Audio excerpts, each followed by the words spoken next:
It's been quite a while since we visited the planet of the blue cat people, but honestly, I'm glad that James Cameron decided to make another uh, movie that's basically Dances with Wolves, but with aliens.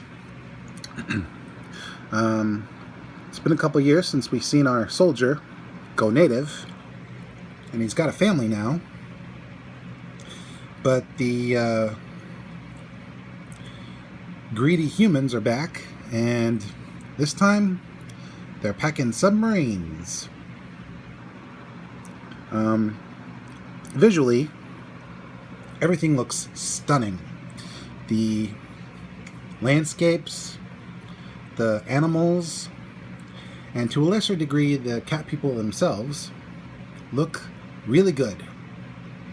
The water animations are spot on, and I think a couple of scenes were filmed with practical effects, so kudos to Cameron for that.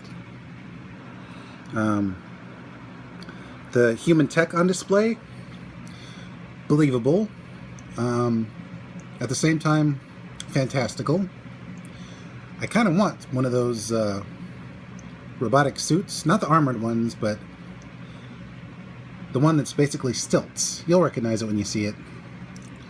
And then they got subs that put the stuff in Subnautica to shame. That's another thing I want. Hashtag crab sub.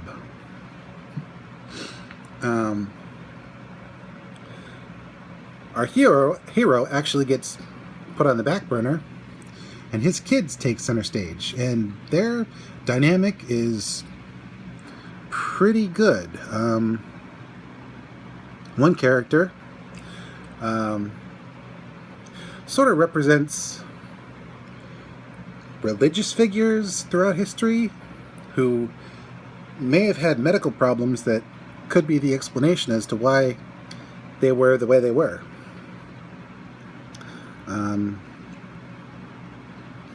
Then you got the young bucks of the family who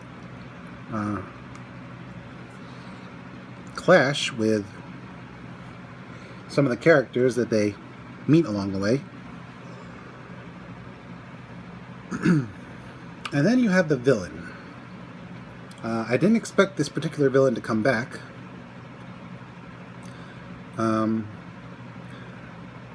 But that character's story arc is actually interesting. As for the human characters, a couple of them are semi-sympathetic, but the rest are just destroyers and usurpers, just like Treebird said. And you really don't shed a tear for the humans who get destroyed along the way, because they kind of have it coming. The whole invading white people versus peaceful natives who take up arms reluctantly narrative is a little squirm-inducing, but honestly, it was interesting to see what the characters were going to do.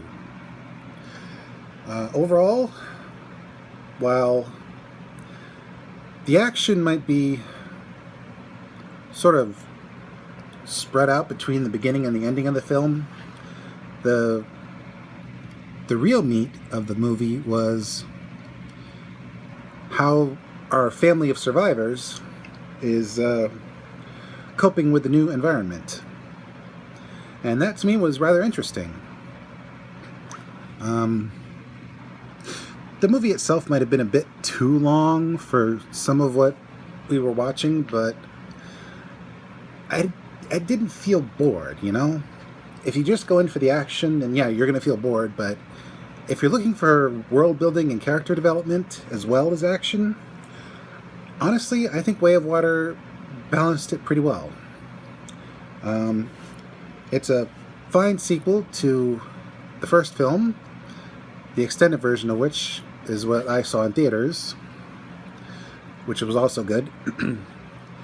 And I look forward to seeing where the story takes us now, because while it could have ended there. They did set up a sequel, or at least set up potential for a sequel.